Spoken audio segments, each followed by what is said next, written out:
E se eu te dissesse que após quase 12 anos a comunidade de FNAF talvez tenha descoberto um dos maiores mistérios que nos atormenta há uma década inteira?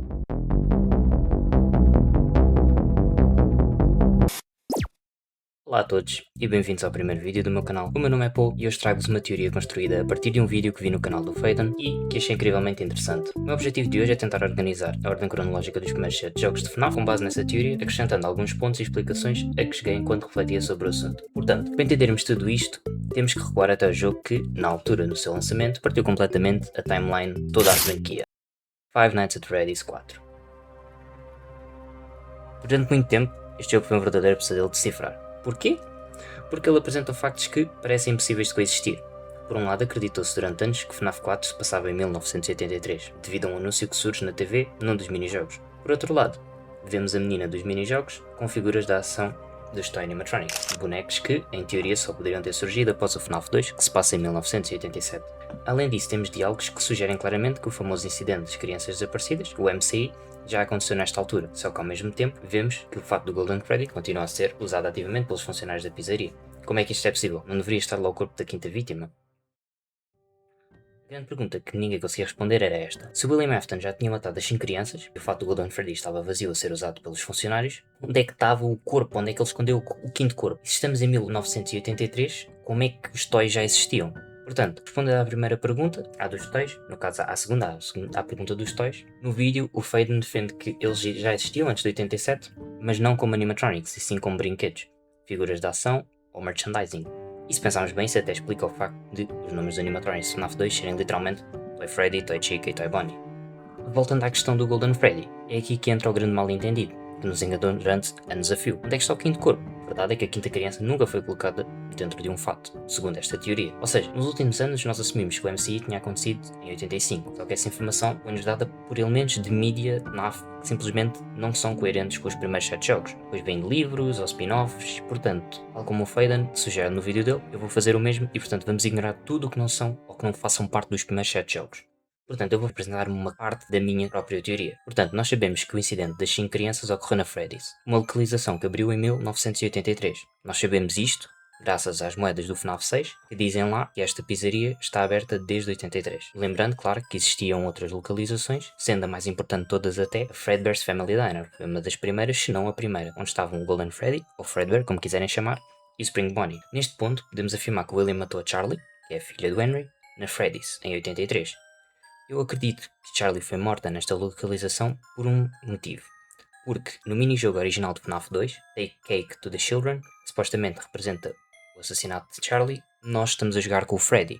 E para estarmos a jogar com o Freddy, nós temos de estar na Freddy's e não na Fredbear Family Diner. Eu acredito que este incidente aconteceu logo nas primeiras semanas ou meses após a abertura da pizzaria. Não sei quais foram os motivos do William e não acredito que existam provas suficientes para justificar os seus motivos e sinceramente talvez nem seja necessário. Muitos psicopatas matam por simples prazer, sem conseguirmos racionalizar as suas ações. Portanto, não faz sentido, nós não temos provas suficientes nem coisas suficientes para conseguir provar e explicar os motivos do William.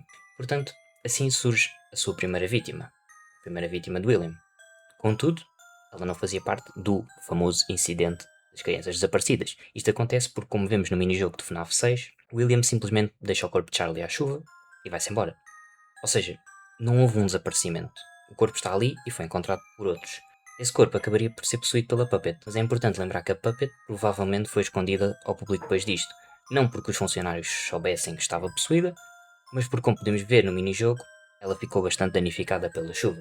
Continuando, num dado momento ainda em 83, talvez dias, semanas ou até meses após a Charlie, William volta a atacar, tal como um serial killer, mas desta vez faz mais vítimas.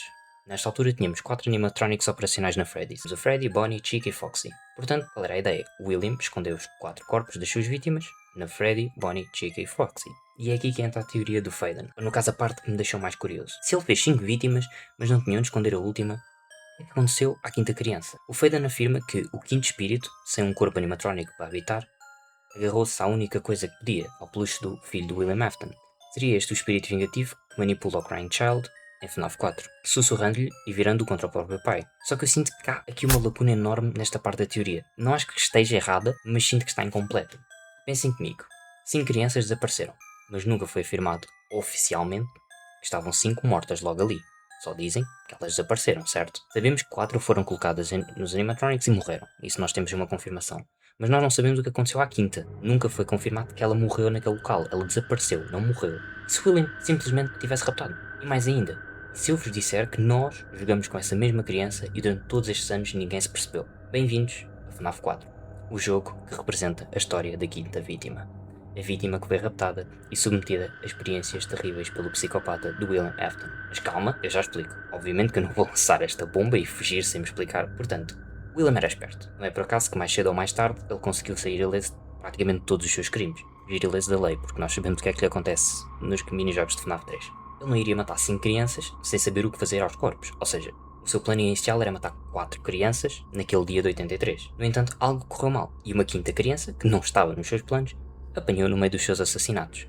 Ele já tinha ocupado os 4 animatronics existentes, então o que é que ele ia fazer? Estava ali e andar a carregar um cadáver pelas instalações? Óbvio que não. Raptar a criança era muito mais seguro naquele momento. Portanto, a quinta criança foi levada pelo William para o quarto onde se passa a gameplay de FNAF 4 e lá usa gases alucinogénicos para a submeter a testes, fazendo com que a criança veja coisas terríveis e inéditas, ilusões puramente criadas pela sua mente devido aos químicos que estavam presentes nos gases. Estas torturas duraram vários dias, ou acredito que tenham durado vários dias, é que no último dia das torturas, William vai lá e acaba por assassinar a criança. Mas ao ser morta, o que é que o seu espírito se iria agarrar? Porque nós sabemos que os outros espíritos agarraram aos animatronics, mas não havia nenhum animatronic naquele quarto, apenas alucinações. Então, o que é que aquele espírito se iria agarrar? Exatamente, o peluche de Fredbear. E aqui, a teoria do Faden começa a fazer mais sentido. Foi assim que nasceu o espírito mais vingativo de todos. Aquele que não estava nos planos do Afton. Aquele que foi torturado mentalmente. Aquele que o William não deveria ter matado. Bom, mas eu já volto à minha teoria. Vamos continuar a analisar o vídeo do Faden. Segundo ele, este quinto espírito, sem corpo animatronic, agarrou-se ao peluche de Fredbear, como eu já expliquei.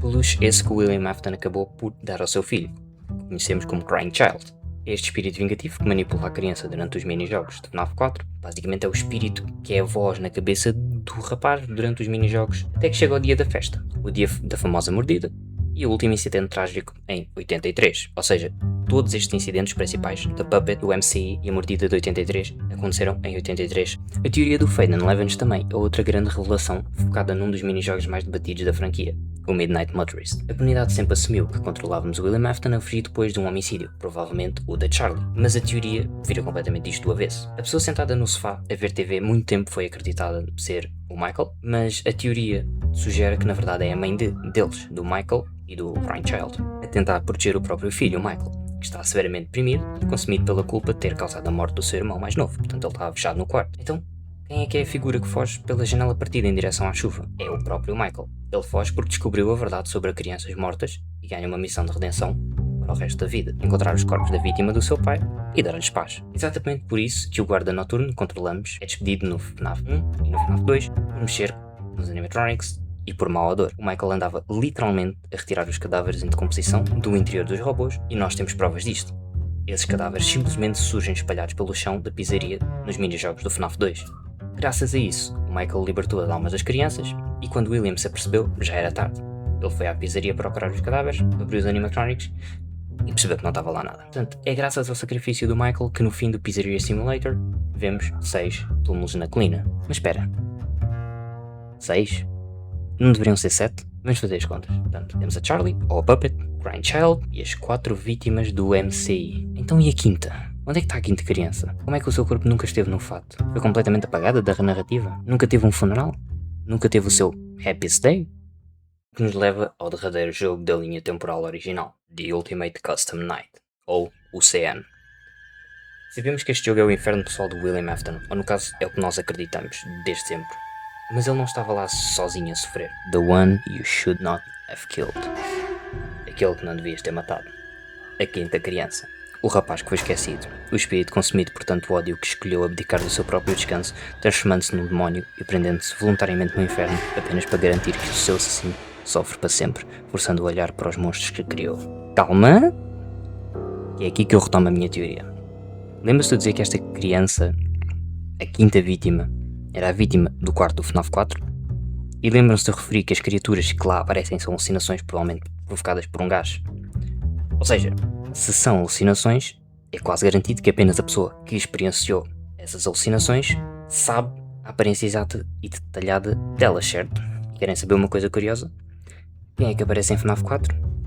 Exatamente, a Nightmare On. E quem é, curiosamente, é a cara de destaque no ícone da Ultimate Custom Night? Pois é, a Nightmare On. É por isso que eu acredito que o personagem que controlamos na gameplay de FNAF 4 é, na verdade, The One You Should Not Have Killed. É muito difícil duas pessoas diferentes, que nunca tiveram contacto, partilharem exatamente a mesma alucinação. Pelo menos eu acredito nisso, mas claro, isto é só uma teoria. Mas então, se a alma da quinta vítima nunca foi libertada e o seu corpo nunca foi encontrado pelo Mike, onde é que está o corpo? Bem, segundo o Faden, ele está ali. Ali. Naquele monte de terra, atrás da casa do William. E se escavarmos um pouco esse monte de terra, encontramos algo até que familiar. É a famosa caixa que surge no final de FNAF 4. O que encaixa perfeitamente na minha ideia de que a vítima, a quinta vítima, na verdade é o player de FNAF 4. Bem pessoal, lembrando que isto é apenas uma teoria e que ainda falta falar de muita coisa, falta explicar FNAF 3, Sister Location, muitas outras coisas. A lore de FNAF é muito densa, é muito complexa e lá está, isto é só uma teoria, provavelmente tem furos ali e aqui que eu não me lembrei, mas acho que é uma boa forma, uma boa perspectiva, vamos dizer assim, de ver as coisas, mesmo não estando totalmente certo. Acho que pode ser uma porta para outras teorias que possam eventualmente estar mais certas que esta. A verdade é que nós nunca vamos saber, a menos que o Scott nos diga se está certo ou não. Mas pronto, se eu continuasse por aqui, o vídeo iria ficar denso demais. Serão temas que eu irei abordar numa próxima vez, talvez sobre FNAF 3, Sister Location, como é que o William morreu. Podemos falar de muita coisa, o FNAF é realmente muito denso.